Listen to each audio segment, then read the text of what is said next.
नमस्कार मंडळी, आजचा हा ब्लॉग माझ्यासाठी खरंच खूप खास आहे. मी नुकतीच उज्जैनला जाऊन आले आणि खरं सांगायचं तर तिथलं वातावरण, तिथली ती आध्यात्मिक ऊर्जा ह्या सगळ्यांनी ना मन अगदीच भरून गेलं. या सगळ्यात ना विशेषतः महाकाल मंदिराचा परिसर खरंच खूप छान डेव्हलप केला आहे त्यांनी. कॉरिडॉर इतका छान बनवला आहे की चालताना जादुई दुनियेतच आपण चालतोय असं वाटतं. एका वेगळ्याच जगात आपण आहोत असा भास होतो. तिथल्या प्रत्येक कोपऱ्यात काहीतरी खास आहे असा भास होतो. तिथले ते शिल्प, तिथले ते लायटिंग्स, तिथली ती सजावट खरंच अद्भुत आहे. माझ्यासाठी तर हे सगळं खरंच अविस्मरणीयच आहे. या व्हिडिओतून मी तुम्हाला तिथे असल्याचा भास तर नक्कीच नाही देऊ शकत, पण हा व्हिडिओ बघून थोडं तरी तुम्हाला छान वाटेल असं मला वाटतंय. म्हणूनच व्हिडिओ शेवटपर्यंत बघत राहा आणि माझी ही थोडीशी बडबड ऐकत राहा. हे सगळं बघताना तिथे एक लाईट शो पण होता, पण तो आम्ही तिथे पोहोचलो आणि तो बंद झाला. एकही झलक आम्हाला त्याची मिळाली नाही. मंदिराच्या एंट्रीची पण वेळ संपत आलेली होती, त्यामुळं आम्ही बाहेरचं थोडंसंच बघून आमचे पाऊल मंदिराच्या दिशेला वळाले. कारण हे सगळं बघण्यापेक्षा दर्शन घेणं जास्त महत्त्वाचं होतं. एवढ्या दुरून आपण त्यासाठीच तर तिथपर्यंत गेलो होतो, त्यामुळं ते खरंच खूप जास्त महत्त्वाचं होतं. आत गेल्यावरचं वातावरण, तिथलं ते सगळं भक्तिमय वातावरण, हे सगळं सांगणं तर शब्दात नाहीच सांगता येणार, पण तरी पण थोडंसं सांगते. तिथला तो जयघोष, प्रत्येकजण त्या भगवंताला हाक मारतोय हेच वाटत होतं. त्या जयघोषाबरोबर जाणवत होतं की तिथं एक वेगळीच शक्ती आहे. त्या नामघोषाबरोबर ना खरंच अंगावर शहारे येत होते. मनही तेवढंच भरून आलेलं होतं आणि त्याचबरोबर आपसुकच डोळ्यातली टिपूसना गालावर आली. तिथलं दर्शन ना खरंच खूप दुरून मिळतं, पण भगवंताची भेट ना खरंच खूप छान होती. जर मनापासून त्याच्याकडे बघितलं ना तर तो आपल्याशी बोलतोय हे पण जाणवत होतं. किती व्यस्त असतो ना आपण रोजच्या आयुष्यात, आणि त्या भगवंताचं असं अचानक बोलावणं येतं, जणू काही आपल्याला नाही तर त्यालाच आपल्याला भेटायचं आहे. आणि हे खरंच आहे ना, जर भगवंताला वाटलं तरच तो आपल्याला त्याच्या दारापर्यंत बोलवतो. हे असं मलाच वाटतं का तुम्हाला पण वाटतं? जर तुम्हाला पण असं वाटत असेल तर मला कमेंट करून नक्की सांगा. अजून थोडंसं बोलायचं आहे, पण त्याआधी ना हा थोडासा व्हिडिओ तुम्ही त्याच आवाजांमध्ये बघा, म्हणजे तुम्हाला पण तिथं असल्यासारखं थोडंसं वाटेल आणि त्या व्हिडिओचा आनंद अजून जास्त घेता येईल. सगळं दिसणार आहे आपल्याला, तू पळू नकोस. इकडे गर्दीत का चालले? इकडे चला, इथं उभे कुठं तर. हे बघ, हे समोर बंद झालं ना, नेमकं आपण पोहोचलो बंद झालं. नाही करत, नाही करत कोणी.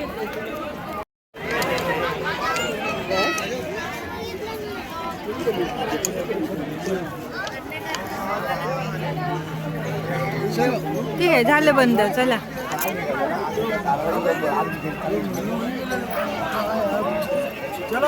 चला चला पुढे चला.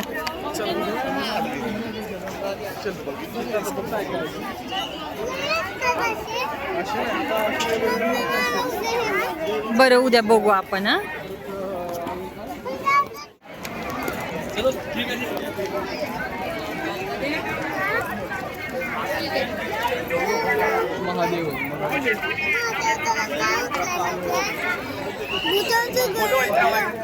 भूताचं गळ्यातलं, यस.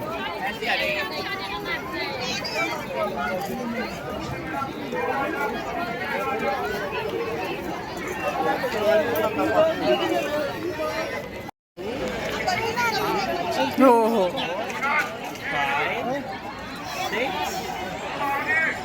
और एक इसके पीछे भी है 7. चिन्नू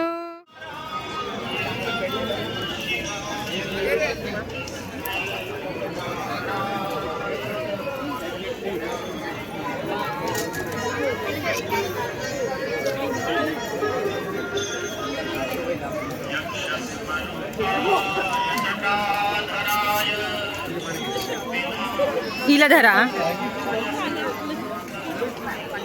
मनावर घेतलं म्हणून मी तोर आलं.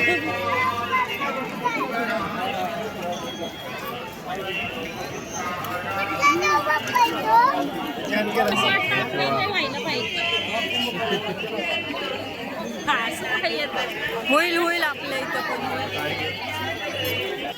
आपलं रोड वाइंडिंग मध्ये चांगली द्या.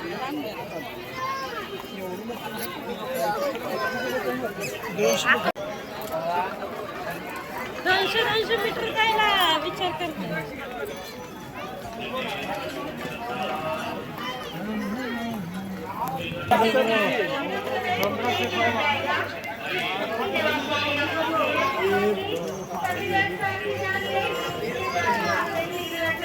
अब बताओ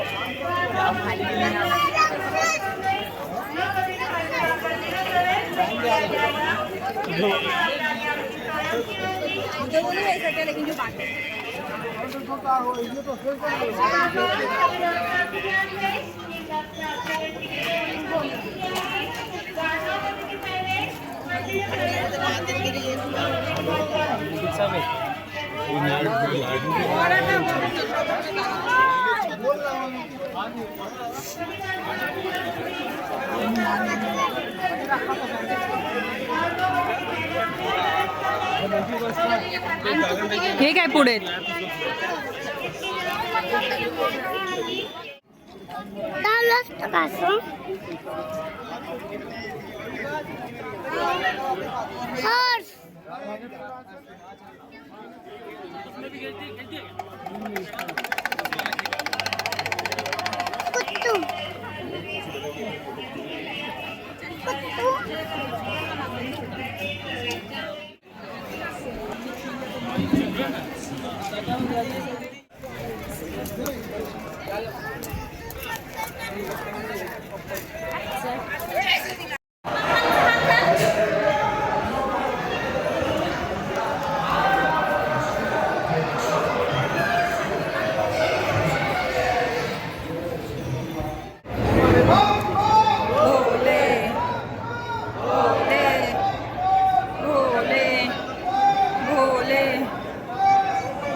इथे व्हिडिओत जे दिसतंय ना ते मंदिराचा कलश येतो.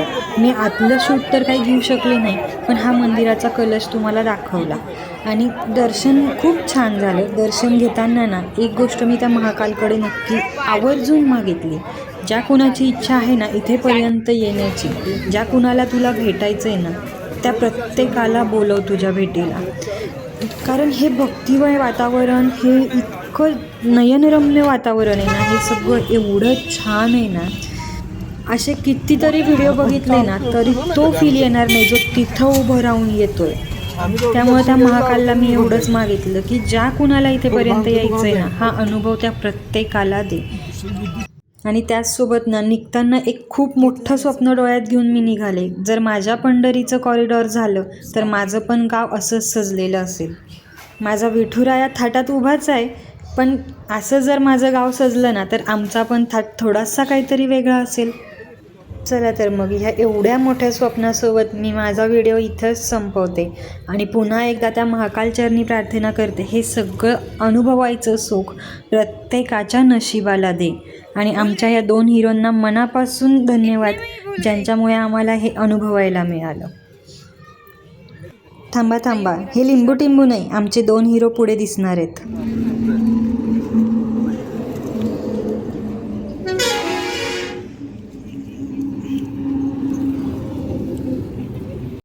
आणि अशाच ट्रिप घडवत राहा. ही एक परत छोटीशी मागणी म्हटल्यावर मीही हसले. हा व्हिडिओ बघितल्यावरती आमचे हिरो पण हसणार आहेत आणि तुम्हीही हसा. चला तर मग भेटू परत एका अशाच नवीन व्हिडिओमध्ये. पर्यंत बाय.